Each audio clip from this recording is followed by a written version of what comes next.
অনেক দিন পর আমি আর শুভ ভুবনকে নিয়ে চলে গেলাম রেস্টুরেন্টে খেতে। তবে শুধুমাত্র উদ্দেশ্য রেস্টুরেন্টে খাওয়া ছিল না, ভুবনের রুটিন চেক আপের জন্য গিয়েছিলাম বর্ধমান। আর সেখানেই আমাদের একটা পছন্দের রেস্টুরেন্টে, যেখানে বর্ধমানে গেলেই আমরা প্রায়ই যাই, সেখানেই চলে গিয়েছিলাম আমি, ভুবন আর শুভ। গিয়েই অর্ডার করে দিয়েছিলাম ভুবনের জন্য মিষ্টি পোলাও আর আমাদের জন্য 2 প্লেট মাটন বিরিয়ানি, তার সাথে একটা মাটন কষা। বিশ্বাস করো, বাড়িতে মাটন রান্না করে করে খেয়ে খেয়ে একটু একঘেয়েমি লাগছিল।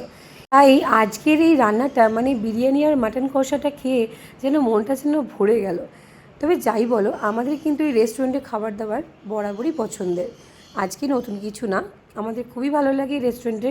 বিশেষ করে বিরিয়ানি, মানে আমরা যখন যে বিরিয়ানিটাই বেশিরভাগ অর্ডার করি, আর মাটনের কোনো সাইড ডিশ, তো সেইগুলো কিন্তু আমাদের সত্যি করেই প্রত্যেকটা আইটেমই খুব ভালো লাগে। একটা কথা তোমরা বলো, মাটন কষাতে কখনো ডিম দেখেছো? কি জানি, আমরা তো কখনো এর আগে মাটন কষা অর্ডার করে তার সাথে ডিম পাইনি, এই রেস্টুরেন্টে বিশেষ করে। তো যাই হোক, যেহেতু আজকে আমাদের ডিমটা দিয়েছে, আর আমরা যেহেতু ডিম খাই না, বাইরেও কি বাড়িতেও কি, আমরা হাঁসের ডিম খাই, মুরগির ডিমটা আমাদের চলে না। তাই ডিমটাকে আমরা সাইডে রেখে দিয়ে বাদবাকি খাবারটা দারুণভাবে এনজয় করলাম। সবশেষে খেয়ে নিলাম একটা স্প্রাইট।